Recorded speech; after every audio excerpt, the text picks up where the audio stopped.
হয়েছে? আপু, আমার সব শেষ হয়ে গেছে। রুদ্র আমাকে নিয়ে খেলা করেছে। নীলার মুখে রুদ্রের নাম শুনে পায়ের নিচ থেকে যেন মাটি সরে গেল। নিজের কানকে বিশ্বাস করতে পারছিলাম না। এটা কি সেই রুদ্র, নাকি নিজের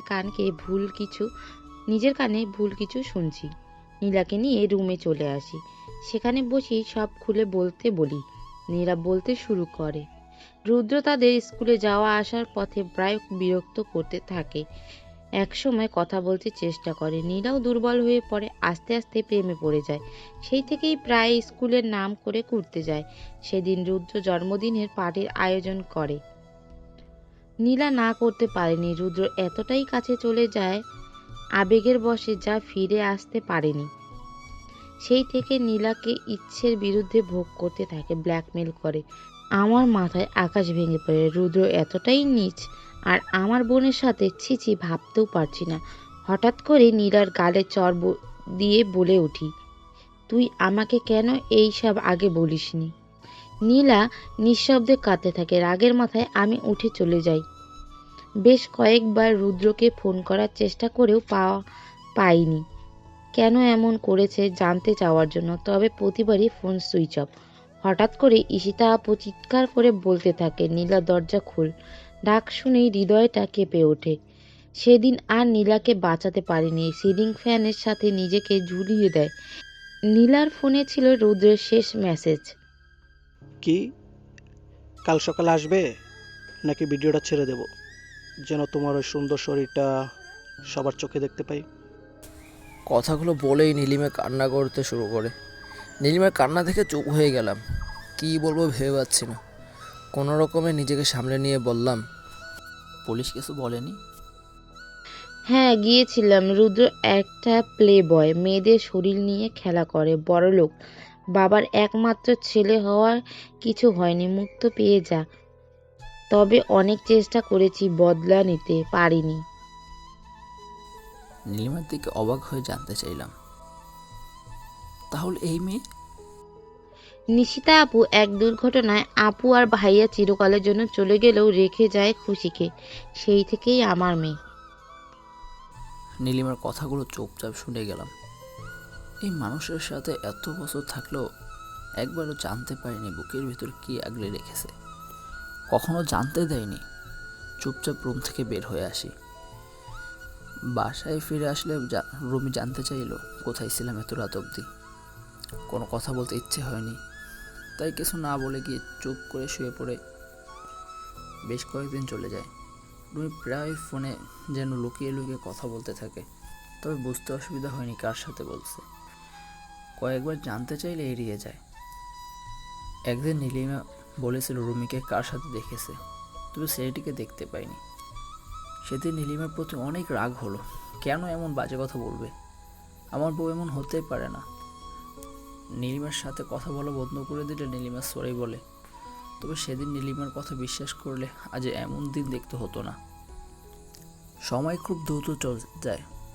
আমার সেই কাঙ্ক্ষিত দিনটিও চলে আসে। রুমি তার বান্ধবীর বাসায় কথা বলে রুম থেকে বেরিয়ে গেল, সাথে সাথে আমিও বের হয়ে গেলাম। রুদ্রর সাথে রুমে চলে গেলে আমার কাজ করে চলে আসি। রুদ্র শেষবারের মতো পৃথিবীটা দেখে নে, এনজয় করে যা, আর হয়তো দেখা হবে না। রুদ্র অনেক খোঁজ নিয়ে জানতে পারি রুদ্র নেশা করে, অনেক স্পিডে ড্রাইভ করে। আজকেও তার বাইরে হবে না। তবে রুমি, সে জানি না কি হবে, আর জানতেও চাই না। রবির কথা শুনেই বুঝতে পারি যে রুমি ফিরে আসার সময় বান্ধবীর বাসায় যাবে, পরে রিক্সা করে আসবে, যেন কিছুই না পারি। আর রুদ্র প্রতিবার রুম ডেট করার পর নেশা করে, স্পিডে ড্রাইভ করে। আজ অনেক দিনের ইচ্ছাটা পূরণ হবে। খুব বেশি অপেক্ষা করতে হয়নি। টিভির সংবাদে শিরোনাম নামটা হয়ে যায়, যা নীলিমা ফোন করে অনেক খুশি হয়ে জানায়। নীলিমার হাসি খুশি কণ্ঠ শুনে বাই বলে ফোনের সুইচ অফ করে দেখি। বেশ রাত করে রুমে বাসায় ফিরে আসে। এক্সট্রা চাবি দিয়ে দরজা খুলে ভিতরে আসতেই লাইট অন করে দিলাম। আমাকে দেখি ভূত দেখার মতো চমকে উঠে বলল, এ কি, তুমি এখনো ঘুমাওনি? বেশ হাসি মুখে বললাম, আজকে তোমার জন্মদিন, আর আমি কিভাবে ঘুমিয়ে যাব? তোমার জন্মদিন পালন করব বলে অপেক্ষায় আছি। সরি আকাশ, আজ অনেক ক্লান্ত শরীর, কাল পালন করব। আমি এখন ঘুমাবো। রুমির কথা শুনেই রহস্যময় হাসি দিয়ে বলে উঠলাম, কাল? সেদিন হয়তো পাবে না, বেশি সময় লাগবে না, আসো তো। কথাগুলো বলেই রুমিকে নিয়ে আসলাম। রুমি ভয় পেয়ে চুপ হয়ে গেল। রুমি কিছু বুঝতে পারছে না। ছোট্ট একটা মোমবাতি জ্বালিয়ে তা নিভানোর জন্য বললাম।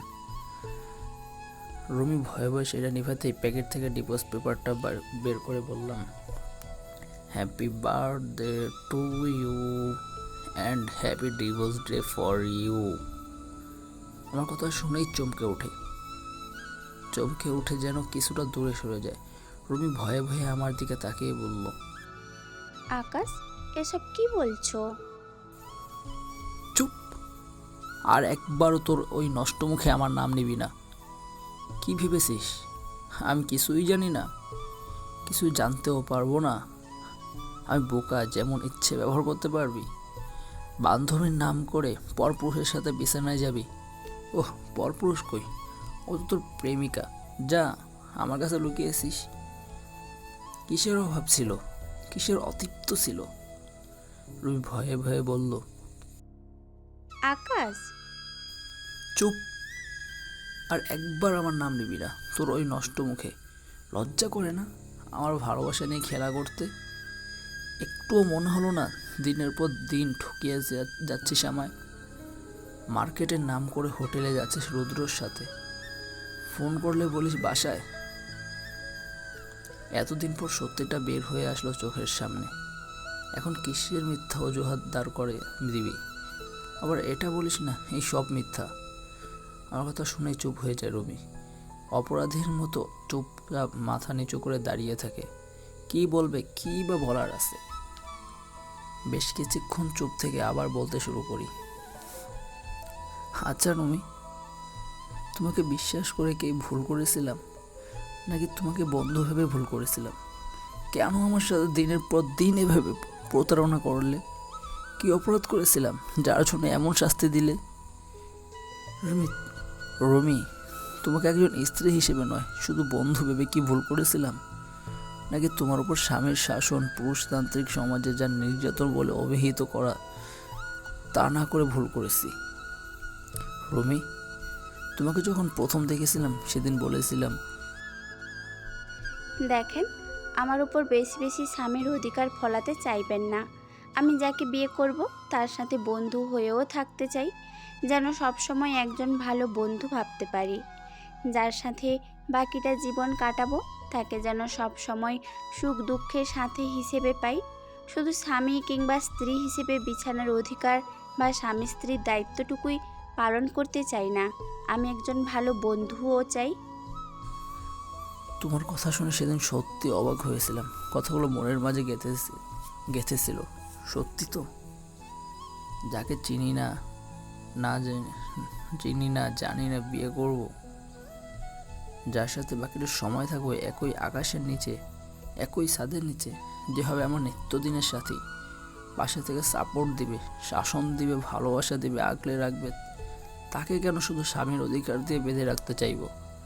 চাইলেও তো বন্ধু হয়ে সবসময় পাশে থাকতে পারি, সব কিছুই শেয়ার করতে পারি। সেদিন নিজেকে ধন্য মনে করেছিলাম তোমার মতো মানুষকে পাশে পেয়ে। একজন স্ত্রী হিসেবেও নয়, একজন নারী হিসেবেও অনেক সম্মান করি। তবে সময়ের সাথে সাথে তুমি পাল্টে যেতে থাকলে, খুনসুটি ভালোবাসাগুলো হারিয়ে যেতে থাকলো। খুব বেশি একটা সময় হতো না, হয়তো ভেবেছিলাম একসময় আবার আগের মতো সব ঠিক হয়ে যাবে। তবে ভাবতে পারিনি তুমি দিনের পর দিন মিথ্যা বলে যাচ্ছ। কোথাও গেলে ঠিক ফোন করে যেতে, যেন সন্দেহ না করি। আর সন্দেহ করবো কিভাবে? তোমার উপর যে অগাধ বিশ্বাস ছিল, ভাবতে পারিনি সেই বিশ্বাসটুকু তুমি নষ্ট করে ধূলিসাৎ করে দিবে। বান্ধবীর নাম করে অন্য ছেলের সাথে থাকতে একটু ঘৃণা করো না তোমার? কত নিখুঁত অভিনয় করে গেলে দিনের পর দিন। আমিও কত বোকা যে তোমাকে বন্ধুর মতো অবাধ স্বাধীনতা দিয়েছি, স্বামীর শাসন নামক অজুহাত দিয়ে শিকলে না বেঁধে।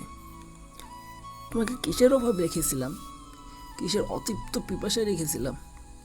যখন যা চেয়েছিলে তাই দিয়েছি, তারপরও কেন তুমি আমার সাথে এমন করলে?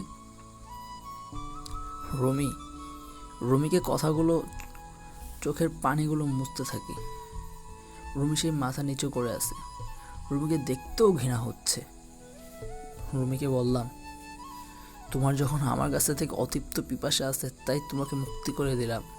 আজ থেকে তুমি মুক্ত স্বাধীন। এই নাও তোমার ডিভোর্স পেপার। ভেবো না তোমার মতো আমিও তোমাকে ঠকিয়েছি। দেনমোহর হিসেবে যা ছিল তার থেকেও বেশি শোধ করেছি। কথাগুলো বলে রুম থেকে বের হতে চাইলে হঠাৎ রুমে এসে পায়ে পড়ে যায়, কান্না কণ্ঠে বলতে থাকে, আকাশ, আমার ভুল হয়ে গেছে, আমাকে ক্ষমা করে দাও। আমি আর কখনো এমন কিছু করব না, আমাকে ছেড়ে দাও। পাস আর বলছি। না, তুমি আমাকে ক্ষমা করে দাও। ক্ষমা? হ্যাঁ, তোমাকে তো সেই কবে ক্ষমা করে দিয়েছি, যখন আমার বিশ্বাস নিয়ে খেলা করেছো।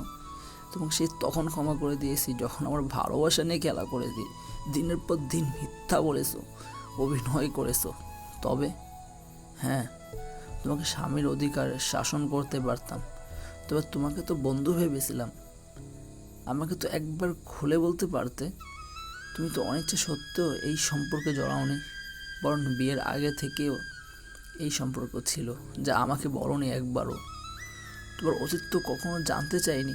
তোমাকে শাসন করলে হয়তো ফিরে আসতে, তবে এক ক্ষোভ বিরাজ করতো, আর আমার ভালোবাসাও না ফিরে আসতো। তার থেকে মুক্তি দেওয়াটাই ভালো হবে। আমার কথা শুনে রুমি বলে উঠল, আকাশ, আমার চুপ! এটা বলো না তোমাকে ক্ষমা করে দিয়ে আবার তোমাকে বুকের ভিতরে আগলে নিতে। তাহলে আমার ভালোবাসার অপমান হবে, করুণা করা হবে আমার ভালোবাসার। আমি চাই না আমার ভালোবাসার উপর কোনো দাগ পড়ুক। ক্ষমা করে তাকেই কাছে টেনে নেওয়া যায় যে নিজের ভুলটুকু বুঝতে পেরে অনুতপ্ত হয়। একজন ছলনাময় বিশ্বাসঘাতককে ক্ষমা করে বুকে নেওয়া যায় না। কি বিশ্বাস আছে যে আমার সাথে আবার প্রতারণা করবে না? আকাশ, আমার কথা শুনে রুমি অস্ত্র চোখে বলে উঠতেই রুমিকে বলে উঠলাম, কি বলবে? তোমার ভুল হয়েছে। আচ্ছা, একজন মানুষ কতবার ভুল করলে ক্ষমা করে দেব? তোমাকে বেশ কয়েকবার জিজ্ঞাসা করেছিলাম, তুমি ঠিক মিথ্যা অভিনয় করে এড়িয়ে গেলে। সেদিনও তো সত্যিটা বলতে পারতে। তোমার শরীরে হয়তো আঘাত করতে পারতাম, তবে এতটা কাপুরুষ আমি নই। তাই চিরকালের জন্য মুক্ত করে দিলাম। সরি, আমার পক্ষে তোমাকে গ্রহণ করা সম্ভব না।